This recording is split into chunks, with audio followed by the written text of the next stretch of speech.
Hey, what's happening? Welcome to Maych TV. So, transfer window, slam shut. Have Liverpool done enough? Uh, Maybe. Video over. Thanks very much for joining me. I don't know. Honest answer, I don't know, but I want to talk it through, and I want to talk it through with you. Leave me your thoughts as we go along in the comments section underneath. That would be absolutely great. So, for the sake of this sort of discussion, what I'm going to do is I'm going to cheat just a little bit. And by that, I mean I'm going to include Luis Diaz. I'm going to bundle him in with the summer signings. Now, why am I doing that? Because he was, and it was stated at the time, a signing they were looking to make in the summer, that because Tottenham made a move from in January and they didn't want to lose out on him and they could get a good deal for him, they pushed the button there and then and got him in effectively a window soon, too soon, earlier, sooner. Brilliant. So I'm gonna bundle him in for that reason. Now, if you take umbrage with that, fine. There's a chance that you were either not loved enough as a child or loved too much as a child and don't have enough equivalent love in your life right now. So I'm just going to lay that out here for you. So yeah, I'm including Luis Diaz. So therefore, Liverpool's ins: Luis Diaz, Darwin Nunes, Fabio Carvalho, which was a deal that was agreed in January, Calvin Ramsey, and on deadline day, on a season-long loan, Artur Melo from Juventus. Decent business all round. The issue why I don't think this is a resounding, yeah, Liverpool have nailed it, they've done everything that needed to be done, there's a couple of things, and some of that is perception and timing. So if Liverpool had announced that they were getting Melo on a season-long loan in June, I think most people would have gone, okay, cool, smart piece of business. We know we want a midfielder. They've missed out on Aurelien Tchouameni, so they've gone, right, cool, we'll go and get someone in. We'll go and get a decent calibre footballer in. No risk, no harm, no foul. That'll be sound. Because of the timing of that transfer, it does look a little... It looks a little panic buy, let's be perfectly honest. It looks a little bit like Liverpool have gone, and I made the analogy the other week about how, you know, if you don't get your shopping done for Mother's Day or your wife or your partner or your mum's birthday, whatever, early, and the closer you get to the time when it has to be done, when you're seeing them on the day, the less quality of presents you're likely to bring them, because your options for getting that are severely limited. Now, I would argue getting a former Barcelona player, a Brazilian international, on deadline day, albeit on a loan, is not quite as panic buy as we've seen previously. I mean, look, Ben Davies coming in the January, a lad who played all of his career in the Championship as a centre half, never really been talked about as being above and beyond that, and a lad who was playing for perhaps the worst Bundesliga side of all time in Schalke, who subsequently got relegated. That smelt a little bit more panic buy than this, of course. But of course, we also know that Liverpool have clearly put the feelers out and asked around for a couple of other players, Conrad Lema apparently being one of them. And that was rebuffed for a number of reasons, talking he might be going on a free transfer to Bayern Munich, but also that Leipzig maybe weren't willing to let him go. They'd rather just run his contract down and have him for the rest of the season than not have any player and 15 to 20 million pounds in the bank.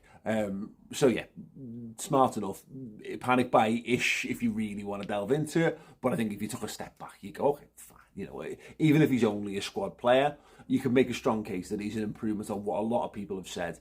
Is the improvement on Oxlade-Chamberlain? Is the improvement on James Milner in midfield? Stylistically, you know, I think the idea is that he's going to be in rotation or understudy for Thiago, which is clearly a weakness in Liverpool's squad. So, okay, cool. Carvalho, at time of filming this, if I'd done this a couple of days ago, I don't think this would have gone down quite as well, but Liverpool got an absolute gem in that lad, scoring a late winner against Newcastle in the 98th minute and obviously giving us all kinds of feelings.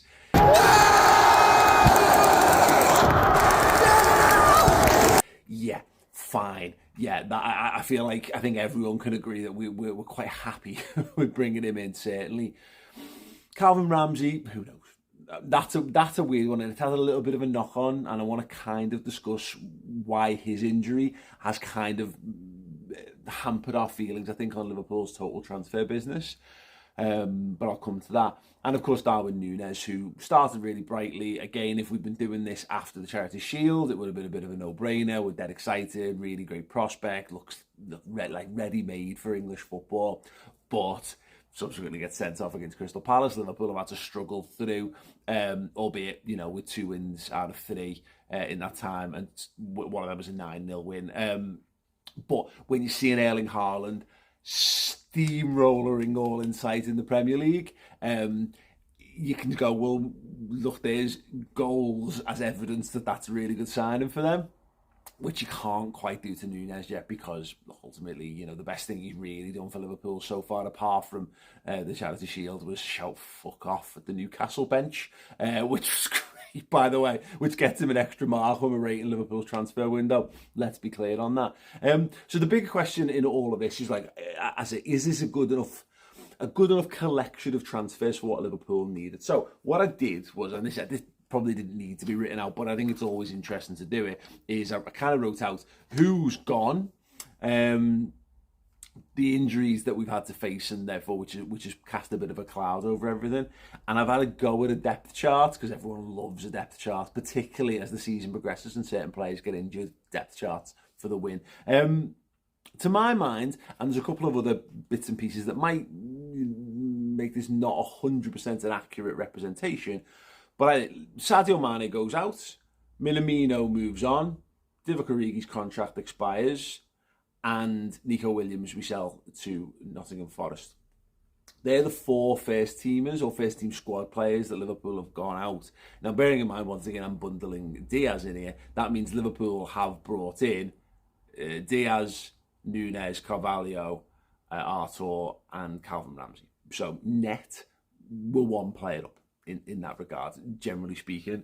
Now, Calvin Ramsey makes it hard again to gauge, because no one really knows where he's at. Look, if he's at the same level as Fabio Carvalho coming in as a teenage talent, then look, he might have been playing football for us already this season. Trent has very much been lacking an understudy because of a lot of other factors, of course. But we don't know, so it's kind of hard to rate that.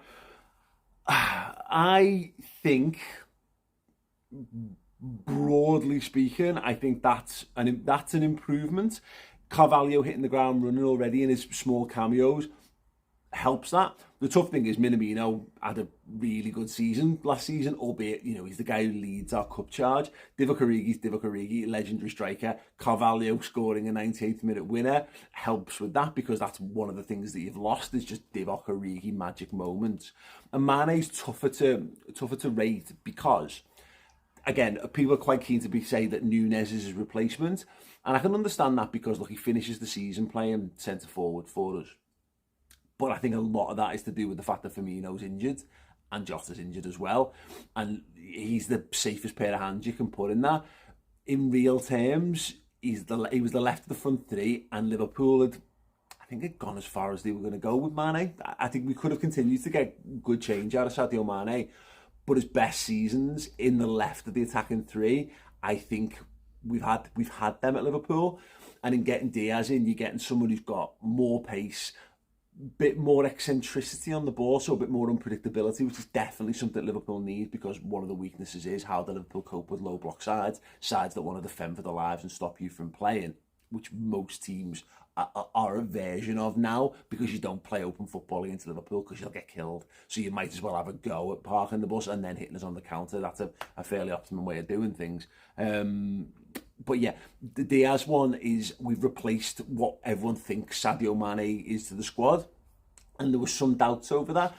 Is his goal return good enough? Well, actually, the last couple of games, I think we've seen what he can do when he grabs the game by the scruff of the neck. Very peak Sadio Mané-like. I'm loads more encouraged that we have found a promising replacement for Mané, not necessarily nailed on just yet, because Sadio Mané is going to go down as one of the greatest number 10s ever to play for Liverpool, one of the greatest in a world of about 2 truly great left wingers in the last 30 years to play for us, Tim and John Barnes for me. So that is that is stuff. We haven't definitely replaced a 20-goal a season player in him, but it looks encouraging from Diaz as far as I'm concerned. And then we get into the midfield thing. Oh, sorry. Well, actually, no. Let's do the Nunes thing, because what you're getting in Nunes, I don't think we've bought him as a nailed-on start in every single game of football. I think the aim is to get him there, but I don't think that was the plan the same way it is with Erling Haaland, who I think is a season on, or maybe even more in his development. And ultimately, he might just be the greatest centre-forward ever to play the game, because he's a freak. He's a freak of nature. He's got everything, and he's already obviously killing it. The Nunes thing, I think what you're getting with him is you're getting a better Divock Origi. Now, so this season, you're getting a lad who you can throw into a game and he can change the game for you. Predatory, goal-scoring, penalty box finisher. He's got pace to play on the shoulder. He can drift into the channels if you need him to. And so, yeah, and yes, you need to change your style of play to fit him a little bit, but there's also clearly loads of really raw materials, so you can mould him a little bit better as well, and maybe get him to be a player that fits your first choice team, as opposed to Divock, who was very much that second choice break glass option. Anyway, look, the complicated thing is the midfield. So we're crying out for a midfield, and everyone's been saying, look, Liverpool need to add. Liverpool clearly wanted to add. They clearly wanted Tchouaméni. They clearly want Jude Bellingham. Their best midfield, you would argue, up until probably the last week with the re-emergence of Harvey Elliott, was still Fabinho in the DM, Thiago left mid, Henderson right mid. There's a bunch of 30 to 33-year-old midfielders who are not going to be a peak of their powers for too much longer, and all have a variety of issues of availability. There's no 63-game a season midfielder in amongst that.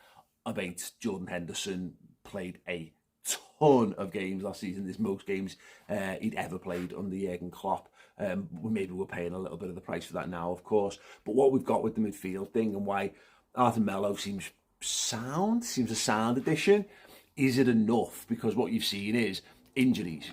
Liverpool had a very similar number of bodies last season, but they had lads injured at the start of the season, or starting the season late because of the Euros, but then came back in, and by the time the season finishes, Liverpool got too many players.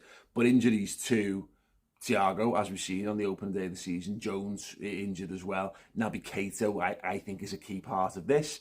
Alex Oxlade-Chamberlain written off in pre-season for the first chunk, probably this first half of the season, more or less, and picking up an injury, hamstring injury against Newcastle now is Jordan Henderson.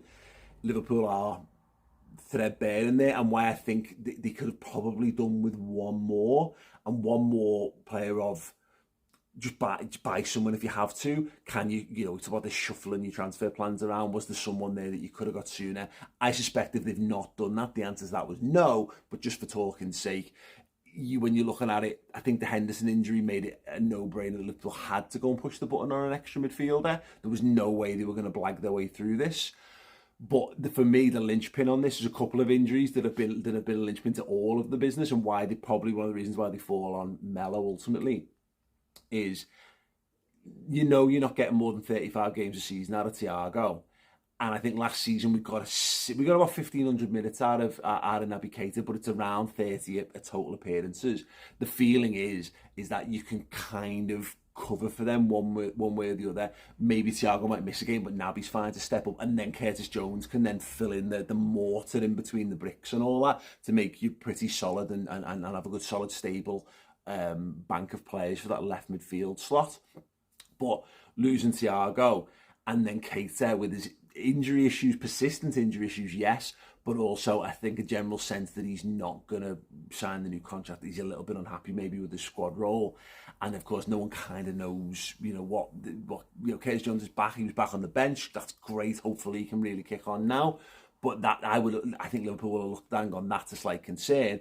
But there's then a knock-on effect, and the other big knock-on impact is, well, two things. It's the injury to Konate, and buying Calvin Ramsey and discovering an injury once you brought him into the club. Because what that's left us with is no right-back cover for Trent Alexander-Arnold. So, arguably, I'm not sure what the pecking order is. It's probably a variation on this, but the players who can play right-back behind Trent Alexander-Arnold, you've got James Milner, you've got Calvin Ramsey, and you've got Joe Gomez. Well, we've got no midfielders, so James Milner's playing in midfield. So he's probably, let's say, second or third choice right back. Calvin Ramsey's written off, he's injured, he can't play. And because of the injuries to Canate and then subsequently to Joel Matip, Gomez can't cover at right back either. So that's had a knock-on impact to everything. That's where Liverpool's injuries have really started to bite, and why you had to go and get a midfielder in, because Milner probably needs to be a backup right back as much as anything. Right now, Liverpool really need to make sure that Trent Alexander-Arnold does not get burned out, because heaven forbid he gets taken to the World Cup when he's already basically on, I think, the third or fourth most minutes played in the season so far, up there with the goalie Van Dijk and Mo Salah. You've got to protect him. We're protecting Andy Robertson. You're seeing Robertson more and more. He's missing the last 10 minutes, 15 minutes or so of games. Tsimikas has been able to give him that rest. We haven't quite been able to do that. So what you get with, and of course, in addition to the injury to Jordan Henderson, there's a potential breaking point that's going to happen to Fabinho as well. So when bringing in Melo, what you've done is you've potentially replaced Naby Keita as Thiago's rotational player. You can use him probably sparingly, but you can drop him into a DM for final 10 to 15, probably as a 2, and give Fabinho a little bit of time off as well. And then that frees James Milner up to give Trent Alexander-Arnold some cover, and it allows Joe Gomez to remain covered for the centre-half positions, or, as he's doing brilliantly so far, perhaps even re-nailing down his place as the first choice partner for Virgil van Dijk. So, do I think Liverpool's transfer business all in is good? I do. I think it's been a good window. I think there'll be people who don't think it is, and I can appreciate that. I can, and some of this is a little bit of faith that I'm kind of chucking at this one. But it will be interesting to see a month from now, 10-ish games into the league season, probably the first 2-3 of the Champions League done, and we'll see where we lie. I don't think there's much you can do about the volume of injuries. We talk about the injury proneness of certain players, but players will get injured, but the odds of them all being injured at once is something you can never truly legislate for. I think we'll be feeling loads more calm about this if Nunes comes back with a bang in the derby, perhaps, or at least in the weeks to come, and start scoring a couple more goals. Carvalho can continue his development like that. Maybe we get a little first sighting of Calvin Ramsey, perhaps in the League Cup, even that's a couple of months away, and you start thinking, okay, well, there's something there. And if Melo can just come in and be, honestly, just a body, an available body in the short term, but perhaps we can see some touches of flash and flare. Again, there's talk of him being in a Thiago mould, great vision. I spoke to Andy Brassel, who's a European football expert over on Redmen Plus, and he was basically saying that his words where he picks out passes that most footballers can't see. That could be really good. So at the minute, I think there's other clubs you can look at and say there's more guarantees, in inverted commas, in their business, because I think you can recognise what you're going to get. And obviously now already for some there's a bank of evidence. Jesus looks a boss signing for Arsenal because he's hit the ground running. Erling Haaland hit the ground running, absolutely sound. Raheem Sterling up and running at Chelsea, for example. Liverpool have had a bit of a stuttering start because I think of some unforeseeable to a degree. I know it's hard to say unforeseeable when you've got a lot of injury prone players, but a few, I think if Canate hadn't got a freak injury and they'd maybe known Calvin Ramsey had that issue, I'm not sure they signed him, maybe they signed someone else, who knows. These are the things that are outside of Liverpool's control. We might have had these things hit the ground running a little bit better, and we'd be feeling generally better about Liverpool's transfer business. But Melo's a big question mark, Calvin Ramsey's a big question mark, and really Nunes and Carvalho, I think this is going to be a bedding in season where hopefully we see lots of things that, bright sparks and bright moments, but we don't want to necessarily put all our hopes on them. But if, for example, the players that are already there, and we're bundling in Diaz, if Diaz continues to play like he was at the back end of last season and how he started this season or the last couple of games, if Harvey Elliott continues that development, and if Diogo Jota can come back, hopefully back in training this week, and he can just start scoring goals again, I think Liverpool already had a brilliant squad, and it really was just a case of how do you replace Mané. And Liverpool, between Diaz and Nunes, I think they did that, and that was a side that you know, it comes close to any side ever has and probably ever will to winning a quadruple. So I remain confident. I'm pleased with the business. How do you feel? Have you got anything you want to get off your chest? Anything that's bothering you? Let me know in the comment section underneath. If you want to check out that interview with Andy Brassel, then do it over on redmenplus.com. We've done loads of content over on there to kind of get a greater sense of the Melo deal, how he's going to fit in, what the feelings from the Liverpool Football Club were. So Neil Jones on Geno Insight, an expert insight with Andy Brassel, boss, and there'll be a Redmen Reacts over there as well from me and Steve Plunkett talking through it and all that good stuff. Yes, speaking of transfer windows, 888 Sport, Rory and Co, and a lad from Blue, apparently. Go ahead. We're trying to work out who's won the transfer window. I'm going to play it out on a clip on that. Head over there and say Liverpool won it. Just do it. Whether you believe it or not, just say it just to stick it in there. Send spam Carvalho love. Say Maych said, yeah, that'll be great. Other than that, listen, you stay happy, stay cool, stay sound, stay loving Liverpool Football Club and football and life in general if you can. I'll be back with another video next week and hopefully a winning vlog from Goodison Park. Wouldn't that be nice? Anyway, sound, head over to the 888 Sport YouTube channel, like, subscribe, comment for me, that'd be great. And yeah, I'll see you all soon. Up the Reds. It currently goes Arsenal, Tottenham. Tell me who's third if it's not Man City. City. United. What have you got? I'll put City. I'll defer. So you've got City as well? Yeah. Okay, so that's three with City. Fine, it's City. Chelsea fourth. Yeah. Go on then. Yeah, Chelsea fourth. United fifth. And then United fifth. I can have United, Chelsea. No. The spirit of Dayton. No, we still have a problem. I'm still debating one and two. We haven't done 1 and 2. No, it is. I've overruled. Hold on. One second. I'm the guest. Yeah, you can't just overrule like But that. the guests don't make up rules. That's what you're doing. Because I'm the guest, so it's up to me. I'm sure that's not how it works being the guest works. I'm new here and therefore it's my rules. Improving the first 11. Do you do that in people's houses? All the time, bro.